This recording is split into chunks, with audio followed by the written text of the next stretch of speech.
Hello dear student, आज के video lecture में हम लोग पीरियोडिक फंक्शंस को आगे बढ़ाते हैं अपना जो हम लोग का चल रहा था। तो देखिए, sine raise to the power N X, cos raise to the power N X, cosec raise to the power N X हो गया, sec raise to the power N X हुआ।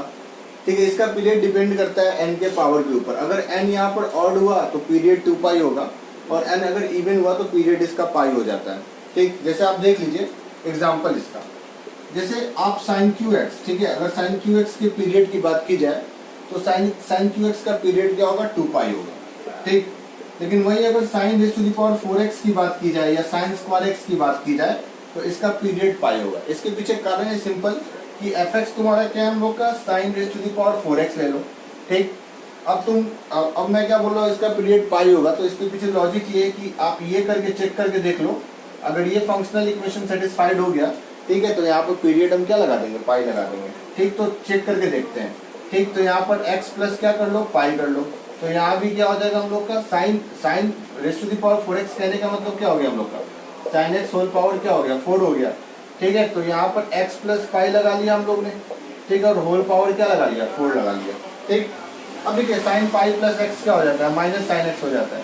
ठीक, तो इवन पावर चलने के कारण ये माइनस क्या हो जाएगा, गायब हो जाएगा, और again sine raise to the power 4x आ जाएगा, जो किसके बराबर होगा, fx के। यानी ये फंक्शनल इक्वेशन सेटिस्फाई हो गया। इसका मतलब कि इसका पीरियड क्या हो गया, पाई हो गया। ठीक, तो इसका पीरियड पाई हो जाता है क्योंकि अगर माइनस क्रिएट भी होगा तो इवन पावर होने के कारण वो माइनस गायब हो जाएगा। लेकिन ये फंडा ऑड में नहीं लग सकता। ठीक है, ऑड में अगर यहाँ पर पावर 3 रहता तो minus sine x raise to the power 3 minus बाहर आ जाता और ये फंक्शनल इक्वेशन सेटिस्फाई नहीं करता। इस तरह से इसका पीरियड 2 पाई नहीं हो पाता। तो ये फंडा आप समझ में आ गया होगा आपको। ठीक है, वही आप कॉस के साथ ले लो, कोसेक के साथ ले लो, सेक के साथ ले लो, सब सबके मतलब साइन के साथ जो होगा वो बाकी इसके साथ भी होगा। ठीक, अब टैन कॉट की बात कर लेते हैं। टैन एक्स का जो पीरियड होता है वो पाई होता है। ठीक, कॉट एक्स का भी पीरियड पाई होता है। ठीक है, अब इसका पीरियड पाई ही होता है। अगर एन इवन है या ऑड है उससे कोई फर्क नहीं पड़ता, इवन हो ऑड हो इसके पीरियड पर कोई फर्क नहीं पड़ेगा। यानी कहने का मतलब आपको अगर कोई बोले टैन क्यू एक्स का जो पीरियड होगा वो क्या होगा, पाई होगा। Tan raise to the power 4x का पीरियड क्या होगा, वो भी क्या होगा, पाई होगा। इससे इसके एन इवन हो या ऑड हो कोई फर्क नहीं पड़ता। ठीक, क्योंकि आप अगर आपको ये है, अगर ज़्यादा इसमें आपको एक्सप्लेनेशन चाहिए तो खुद से भी करके देख सकते हो। F x plus pi equal to f x, ये फंक्शनल इक्वेशन सेटिस्फाई हो जाएगा आपका। ठीक, तो आगे हम लोग बढ़ते हैं। ठीक, इसको नोट कर लीजिए।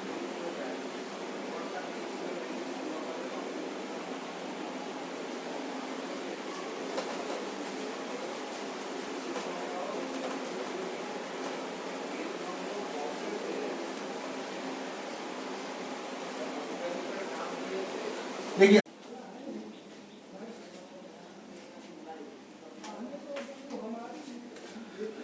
आ जाते हैं स्टूडेंट हम लोग कंपोजिट फंक्शंस के पीरियड पर। कैसे निकालते हैं कंपोजिट फंक्शन का पीरियड।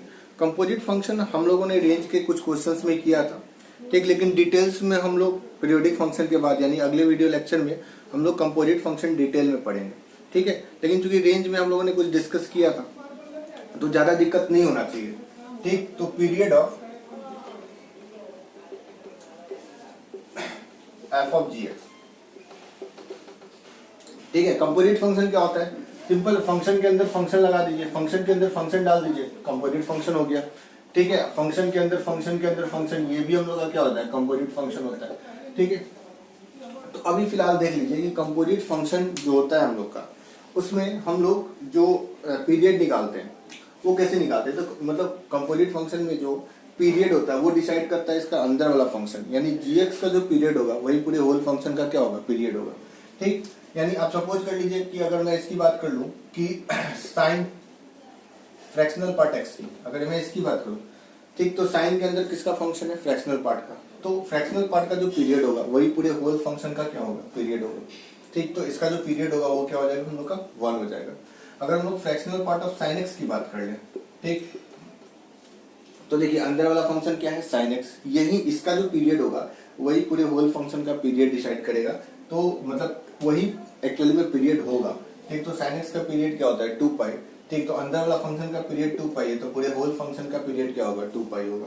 उसी तरह से अगर आप बात कर ले ln फ्रैक्शनल पार्ट x की बात कर ले, ठीक, तो अंदर वाला फंक्शन क्या है इसका, फ्रैक्शनल पार्ट फंक्शन है। ठीक, तो फ्रैक्शनल पार्ट फंक्शन का पीरियड क्या होता है, 1 होता है, तो वही पीरियड पूरे फंक्शन का हो जाएगा, तो ये क्या हो जाएगा 1। ठीक, अगर fractional part of ln x की बात कर ले तो ये नॉन पीरियोडिक हो जाएगा, क्योंकि ln x क्या होता है, नॉन पीरियोडिक फंक्शन होता है। इसका आप ग्राफ देख सकते हैं, ठीक है, इसका ग्राफ कभी भी रिपीट नहीं करता है, ठीक है, तो ऑब्वियसली ये नॉन पीरियोडिक होगा। तो अंदर वाला फंक्शन जब नॉन पीरियोडिक है तो पूरा होल फंक्शन क्या हो जाएगा, नॉन पीरियोडिक हो जाएगा। ठीक, मैं बार बार एक ही बात बोल रहा हूँ, gx का जो पीरियड होगा, ठीक है, gx का पीरियड अगर t है तो पूरे f ऑफ gx का पीरियड भी क्या होगा, t होगा। ठीक, अब देख लीजिए भाई, तो ये सब चीज हम लोग देख लिए। अब कुछ क्वेश्चंस कर लेते हैं इसके ऊपर। जैसे मान लीजिए कि इसकी बात कर ले, अगर e की पावर sin x की बात कर ले, ठीक, तो e की पावर sin x में अंदर वाला पीरियड, अंदर वाला फंक्शन क्या हम लोग का sin x का, तो इसका पीरियड क्या हो जाएगा 2 पाई। और फ्रैक्शनल पार्ट और इसकी बात कर ले sin ऑफ e की पावर x की, तो ये नॉन पीरियोडिक हो जाएगा, क्योंकि sin के अंदर किसका फंक्शन है, यानी gx यहाँ पर क्या है, e की पावर x, और अंदर वाला फंक्शन क्या है, पीरियोडिक नहीं है, क्योंकि e की पावर x का ग्राफ हम लोग का इस तरह से होता है, ठीक है, और माइनस इन्फिनिटी से प्लस इन्फिनिटी में ये अपने ग्राफ को कभी भी रिपीट नहीं करता है, इसका बिहेवियर कभी भी रिपीटेशन नहीं आता है इसके बिहेवियर में। ठीक, क्लियर है, तो ये चीज हो गया। तो अंदर वाला फंक्शन अगर नॉन पीरियोडिक है तो पूरा होल फंक्शन क्या हो जाएगा, नॉन पीरियोडिक हो जाएगा। ठीक, अब आ जाते हैं हम लोग स्टूडेंट्स, हम लोग अब आ जाते हैं, कुछ क्वेश्चंस कर लेते हैं हम लोग, है ना। तो चलिए अगर इसकी बात कर ले, क्वेश्चन ले लेता हूँ, चलो बढ़िया क्वेश्चन है। ठीक, x minus greatest integer x plus 1/5 minus 1/5, है ना, ऐसा आप कुछ लिया। इस फंक्शन का आपको पीरियड निकालना है, जहां पर, ठीक है, दिस रिप्रेजेंट GIF। ठीक, तो देखिए यहाँ पर थोड़ा सा, अब यहाँ पर आपको नोटिस क्या करना है कि आपने अगर यहाँ ग्रेटेस्ट इंटीजर है, ठीक है, तो यहाँ पर आप थोड़ा सा अलग से हट के सोचना, और अलग से हट के सोचोगे तो x प्लस 1/5 इधर दे दो, 1/5 घटा दो, माइनस x प्लस 1/5। ऐसा क्यों कर रहा हूँ वो अभी पता चलेगा, ठीक है, जब पहली बार आप देखेंगे तो फिर अगले बार ऐसा क्वेश्चन आएगा तो सोच पाएंगे आप। ठीक, तो इसको एक साथ ब्रैकेट में ले लो, तो x प्लस 1/5 और यहाँ से x प्लस 1/5 और ये 1/5, ठीक है, क्लब होके 2/5। ठीक है, अब देखिए आपको ये चीज तो पता होगा ही, x minus greatest integer x क्या होता है, हम लोग का फ्रैक्शनल पार्ट x होता है। ठीक, तो इसी जगह x के जगह x प्लस 2 रख दो, ठीक है, और यहाँ भी x प्लस 2 रख दो, तो ये हम लोग का क्या हो जाएगा, fractional part of x plus 2 हो जाएगा। सिंपल सी बात है। तो यहाँ पर x प्लस 1/5 x प्लस 1/5 है, ठीक, ये ग्रेटेस्ट इंटीजर के अंदर है, तो इस फंडा से हम लोग बोल सकते हैं ये fractional part of x plus 1/5 minus कितना हो जाएगा 2/5, है ना। अब देखो, अब ये फंक्शन fx रिड्यूस हो गया, तुम्हारा ये आ गया, है ना। अब तुम यहाँ पर ध्यान से देखो कि इसका जो फंडामेंटल फंक्शन है वो क्या हम लोग का फ्रैक्शनल पार्ट x है, ठीक है, और फ्रैक्शनल पार्ट x का पीरियड 1 होता है। ठीक, तो ये इसका पीरियड तो 1 होता है। अब देखो यहाँ पर अब लीनियर रिप्लेसमेंट हुआ है ना, कैसे हुआ हम लोग का लीनियर रिप्लेसमेंट। ठीक है, जब लीनियर रिप्लेसमेंट होता है तो x के कोएफिशिएंट हम लोग क्या करते हैं, डिवाइड करते हैं। ठीक, आपको ये वाला तो याद होगा ही, ax प्लस b, ठीक है, इसका जो पीरियड होता है ty क्या होता है, मॉड a होता है। ठीक, तो यहाँ x का कोएफिशिएंट कितना है 1, तो 1 को 1 से डिवाइड करेंगे तो उससे कोई फर्क पड़ेगा नहीं। ठीक, तो चलो इसका भी पीरियड 1 हो गया, fractional part of x plus 1/5 का ही पीरियड 1 हो गया। अब इसमें मान लो कोई नॉन जीरो कांस्टेंट मैंने घटा दिया, तो उससे क्या फर्क पड़ता है, ये भी तुमको याद होगा, fx में k जोड़ो, fx में नॉन जीरो k घटाओ, इससे इसका पीरियड पर कोई फर्क नहीं पड़ता, और इसका पीरियड अगेन क्या होता है, वही होता है जो fx का पीरियड होता है, राइट। तो यहाँ पर 2/5 घटा रखा हो या 3/5 घटा रखा हो या 10 ऐड कर रखा हो, इससे इसके पीरियड पर कोई फर्क नहीं पड़ने वाला। ठीक है, इसका जो पीरियड होगा वो कितना आ चुका है हम लोग का 1, और वही इसका क्या होगा, आंसर होगा। ठीक, तो ये एक अच्छा क्वेश्चन था, ठीक है, इसको नोट कर लीजिए। फिर आते हैं हम लोग नेक्स्ट क्वेश्चन की तरफ। तो हम लोग पीरियोडिक फंक्शंस के क्वेश्चन जब आता है अचानक से, तो हम लोग का लाइन ऑफ थिंकिंग क्या होता है, इसको नोट कर लो पहले। हम लोग का सबसे पहले क्या होता है, हम लोग क्या मतलब जैसे ही पीरियोडिक फंक्शन का क्वेश्चन देखेंगे तो सबसे पहले क्या करने का सोचेंगे, सबसे पहले तो ये करने का सोचेंगे, पहले तो तुमको जितना भी फंडामेंटल पीरियड है, ठीक है, वो जैसे ही फंडामेंटल ग्राफ जब एलिमेंट्री ग्राफ है उसका एकदम ग्राफ याद रखो। ठीक, एलिमेंट्री फंक्शन है उनका ग्राफ जैसे ही याद रहेगा तुमको खुद पता चल जाएगा कौन फंक्शन पीरियोडिक है, कौन फंक्शन पीरियोडिक नहीं है। ठीक, तो पीरियोडिक फंक्शन का क्वेश्चन देखते ही हम लोग को ये वाला सबसे पहला ख्याल आता है कि हम फंक्शनल इक्वेशन को सेटिस्फाई करने की कोशिश करते हैं, ठीक है, किसी भी नॉन जीरो टी के लिए, ठीक है, और वही टी हम लोग का क्या होता है, पीरियड होता है। ये पहला नंबर ख्याल आता है। ठीक, मान लो कि आप आप इसको, और दूसरा नंबर कि कुछ कुछ क्वेश्चंस में आप ग्राफ भी लगा सकते हो, ठीक, कुछ कुछ क्वेश्चन में, ठीक, आप ग्राफ भी लगा सकते हो, ग्राफ से भी कुछ क्वेश्चन बनेगा, ठीक। जैसे देखिए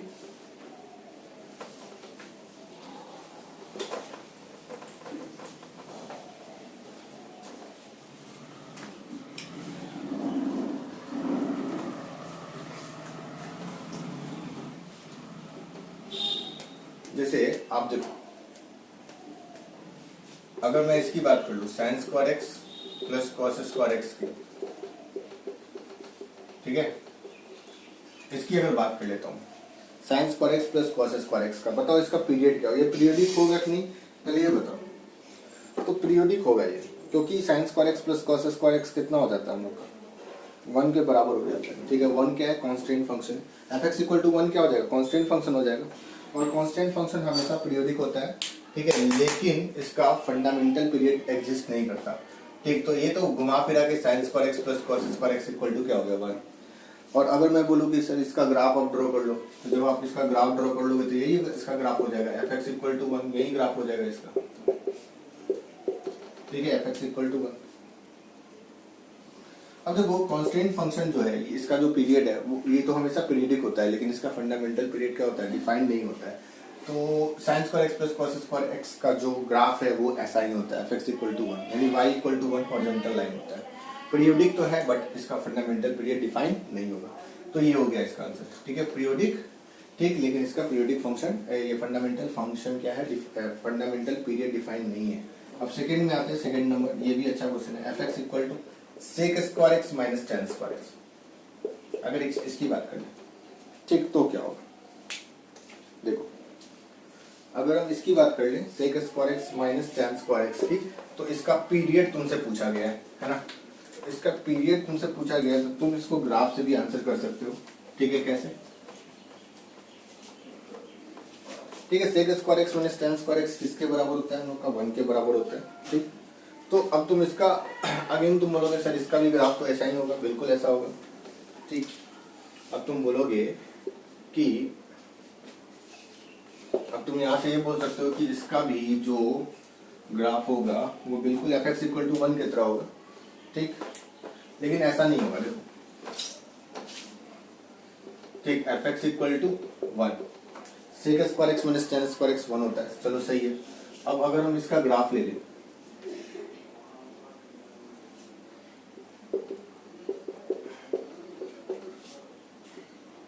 ठीक, तो तुम तो बोलोगे भाई एफ एक्स इक्वल टू 1 है, ये हॉरिजॉन्टल लाइन है, ठीक है, हॉरिजॉन्टल लाइन, ठीक। अब तुम ध्यान से देखो यहाँ पर कि अब भाई ग्राफ ड्रॉ करते समय तुमको एक चीज का तो ख्याल रखना होगा ना कि भाई इसका डोमेन क्या होगा। तो देखो इस केस में तो डोमेन इसका आर है, सेट ऑफ रियल नंबर, ठीक है, क्या रीजन है, साइन एक्स का साइन एक्स जो होता है उसका डोमेन आर होता है, कॉस एक्स का भी डोमेन क्या होता है, आर होता है, दोनों का इंटरसेक्शन निकालेंगे तो आर ही आएगा, ठीक। तो इसका तो डोमेन जो होगा, डोमेन ऑफ एफ, इस केस में हम लोग का क्या हो जाएगा, हम लोग आर हो जाएगा। लेकिन अगर हम इसकी बात करें sec square x minus tan square x की, ठीक, तो sec x pi by two के ऑड मल्टीपल पर क्या होता है, डिफाइन नहीं होता है, अगेन टेन एक्स भी पाई बाई टू के ऑड मल्टीपल पर डिफाइन नहीं होता है। इसका मतलब इसका जो डोमेन होगा वो 2n plus 1 pi by two, ठीक है, n बिलोंग्स टू इंटीजर, ठीक है, all real number except odd multiple of pi by two, ठीक, sec square x minus tan square X. इसका मतलब इसका एफ एक्स इक्वल टू 1, ठीक है, या ये इसका ग्राफ हॉरिजॉन्टल तो होगा, लेकिन ये पाई बाई टू पर, 3 पाई बाई टू पर, 5 पाई बाई टू पर नहीं इसका ग्राफ पाया जाएगा। यानी अगर तुम यहाँ पर तुम देख लो, अगर तुमने यहाँ से पाई बाई टू लिया, ठीक है, तो पाई बाई टू के क्रॉसपोंडिंग यहाँ पर तुमको क्या मिलेगा, होल मिलेगा, again minus pi by to, again तुमको होल मिलेगा। तो इस तरह से फिर 3 पाई बाई टू, अगेन यहाँ होल मिलेगा, फिर 5 पाई बाई टू, इसी तरह से। तो इसका ग्राफ भी एक हॉरिजॉन्टल ग्राफ ही होगा, लेकिन टूटा हुआ, ठीक, टूटा हुआ होगा, माइनस 3 पाई बाई टू, है ना। तो तुम देखो कि अब देखो ये देखो पीरियोडिक ये भी है, ये भी पीरियोडिक है, नो डाउट, क्योंकि एफ एक्स इक्वल टू 1 ही आ रहा है, ठीक। तो कांस्टेंट फंक्शन तो हमेशा ही पीरियोडिक होता है, लेकिन इसमें फंडामेंटल पीरियड डिफाइन नहीं है, और इसमें फंडामेंटल पीरियड डिफाइन होगा क्योंकि ग्राफ, ठीक है, ग्राफ ये लाइन सेगमेंट ये जो तुम देख रहे हो ना, ठीक है, इसका जो लेंथ है वो कितना हम लोग का पाई है, अगेन पाई है। तो तुम देखो ना, ठीक, एक इंटरवल मिल गया ना तुमको पाई लेंथ का, ठीक है। अगर तुम यहाँ से ग्राफ को कट करो, इस पर डालो तो पूरी तरह से क्या कर जाएगा, कोइंसाइड कर जाएगा। इसका कट करके यहाँ डाल दो, फिर यही कट करके फिर यहाँ डाल दो। समझ में आ रहा है ना मेरी बात? तो इस केस में, ठीक है, इस केस में हम बोल सकते हैं कि ये जो फंक्शन है पीरियोडिक तो होगा ही, और इसका फंडामेंटल पीरियड भी डिफाइंड है, जो कि किसके बराबर होगा, पाई के। क्योंकि इसी लेंथ में, ठीक है, अपने ग्राफ्स को क्या कर रहा है, रिपीट कर रहा है, ठीक है, अपने बिहेवियर को ये रिपीट कर रहा है पूरी तरह से, ठीक। तो इसका जो पीरियड होगा वो हम लोग का क्या हो जाएगा, पाई, ठीक है। तो ये हो गया, ठीक है। तो ये तो बहुत अच्छा क्वेश्चन था, ठीक है। तो इस तरह से sec square x minus tan square x का ग्राफ भी तुमको ड्रॉ करने आ गया। ऐसा कुछ ग्राफ होता है डिसकंटिन्यूअस टाइप का टूटा हुआ, और पीरियड इसका पाई होता है, ठीक। इसको नोट कर लीजिए।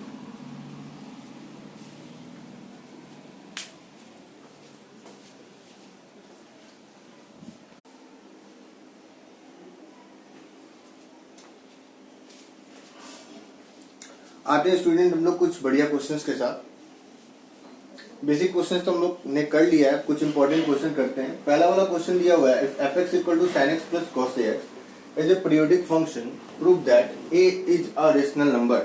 ठीक है, आपको ये साबित करना है, ठीक। तो हम लोग जो फंडामेंटल जो हम लोग का क्वेश्चन है, fx equal to sin x plus cos ax, ठीक है, ये दिया हुआ है कि ये पीरियोडिक है। अब देखिए यहाँ पर आप fx प्लस gx है, इस तरह से हम लोग का, और इसका हम लोग पीरियड निकालना जानते हैं। fx और gx का इंडिविजुअल पीरियड निकाल लो और उसका एलसीएम निकाल लो, ठीक है। वो पूरे के पूरे होल फंक्शन का तुम्हारा क्या होगा, पीरियड होगा। तो sin x का तो पीरियड 2 पाई होता है, ठीक। और cos x का पीरियड हम लोग का 2 पाई बाई क्या हो गया, a हो गया, ठीक है। क्योंकि यहाँ लीनियर रिप्लेसमेंट हुआ है, देखिए x का कोएफिशिएंट क्या है, a। ये वाला फंडा तो आपको पता ही होगा, ax प्लस b वाला, ठीक। यहाँ पर तो अब देखिए यहाँ पर दिया हुआ है कि इसका पीरियड ये पीरियोडिक है, तो ऑब्वियसली 2 पाई और 2 पाई बाई a का कुछ एलसीएम निकल के आ रहा होगा। LCM of 2 pi and 2 pi by mod a, ठीक है। यहाँ पर मॉड a लगा लेंगे हम लोग, है ना। तो देखिए ध्यान से, सपोज कर लीजिए t आ रहा होगा, सपोज कर लो।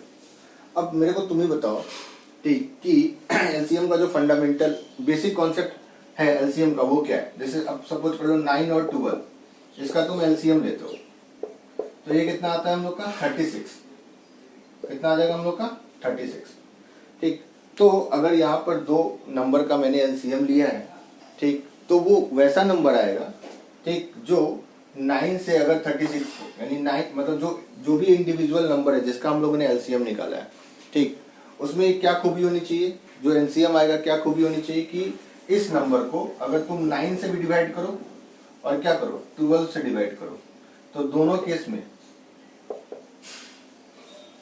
इंटीजर आना चाहिए। क्या आना चाहिए, इंटीजर आना चाहिए, तभी ये इसका एलसीएम होगा। यानी इन दोनों का जो एलसीएम होगा, ठीक है, वो इंडिविजुअल से क्या हो रहा होगा, पूरी तरह से डिवाइड हो रहा होगा, ठीक, और इंटीग्रल वैल्यू दे रहा होगा कट के, ठीक है। आफ्टर कैंसिलेशन इंटीग्रल वैल्यू दे रहा होगा, तभी ये एलसीएम होगा इसका, ठीक। तो इस हिसाब से t बाई 2 पाई, इस हिसाब से चूंकि इन दोनों का एलसीएम t है, तो t बाई भी 2 पाई क्या होना चाहिए, कोई इंटीजर होना चाहिए, इंटीजर होना चाहिए, ठीक है। तो चलो i1 इंटीजर 1 ले ली, और तुम्हारा t बाई 2 पाई है ना, t by 2 pi by mod है, ये भी इंटीजर होना चाहिए, ठीक है, इंटीजर होना चाहिए। तो t बाई 2 पाई भी इंटीजर होना चाहिए और t by 2 pi by mod a भी इंटीजर होना चाहिए। अब थोड़ा ध्यान से देखो, ध्यान से, यहाँ पर तुमको क्या निकालना है, तुमको साबित करना है कि a क्या है, रेशनल नंबर है, ठीक। तो इसका मतलब कि तुम इन दोनों को डिवाइड कर लो, ठीक, इन दोनों को डिवाइड कर लो, ठीक, इन दोनों को तुम डिवाइड कर लो। डिवाइड करने पर तुम पाओगे t by 2 pi by t by 2 pi, t by 2 पाई हो गया। और यहाँ पर ऐसा करो, ठीक, ऐसा करो कि ये मॉड ए तो ऊपर जंप करके चला जाएगा, तो मॉड ए, ठीक, t बाई कितना हो जाएगा 2 पाई, तो मॉड ए t/2 है ना। अब तुम क्या देख रहे हो, ये हम लोग का I1 बाई क्या हो गया, I2 हो गया, I1 बाई I2 हो गया। अब तुम क्या देख रहे हो, 2 से 2 कैंसिल हो गया और t से t कैंसिल हो गया, है ना। तो तुम्हारे पास क्या बच रहा है, देखो तुम्हारे पास जो मॉड a आ रहा है, ध्यान से देखना, तुम्हारे पास यहाँ पर क्या आ रहा है, क्या आ रहा है हम लोग का 1 by mod a is equal to I1 by I2, है ना, I1 बाई I2। तो ये इधर हो गया, रिवर्स हो गया, तो मॉड ए इक्वल टू कितना हो गया हम लोग का I2 बाई I1, ठीक है, I2 बाई I1।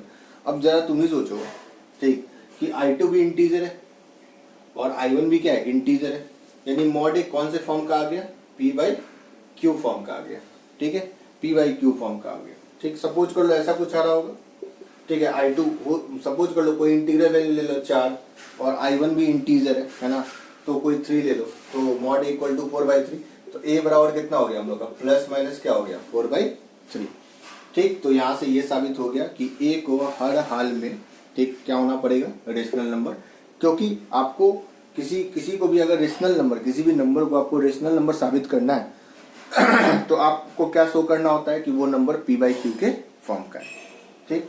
तो इस तरह से हम लोग क्लियर है, इस तरह से हम लोग अपने रिजल्ट तक पहुंच चुके हैं कि हम लोग साबित कर चुके हैं कि A क्या है, रेशनल नंबर, क्योंकि A हम लोग के P/Q के फॉर्म का आ चुका है, ठीक। तो ये हम लोग का पहला हो गया क्वेश्चन, तो इसको नोट कर लीजिए। इसमें एलसीएम का वो बेसिक कंसेप्ट क्लियर होना चाहिए आपको कि दो नंबर का एलसीएम कुछ भी होगा, ठीक है, कुछ भी अगर कोई भी नंबर आ रहा होगा, ठीक, तो वो नंबर को आप, ठीक है, इससे डिवाइड करो, यानी दोनों नंबर से डिवाइड करो, ठीक है, दैट मस्ट बी इंटीजर, ठीक, वो हर हालत में इंटीजर होना चाहिए। तो ये फंडा है इसके, ठीक है। नेक्स्ट क्वेश्चन में आते हैं।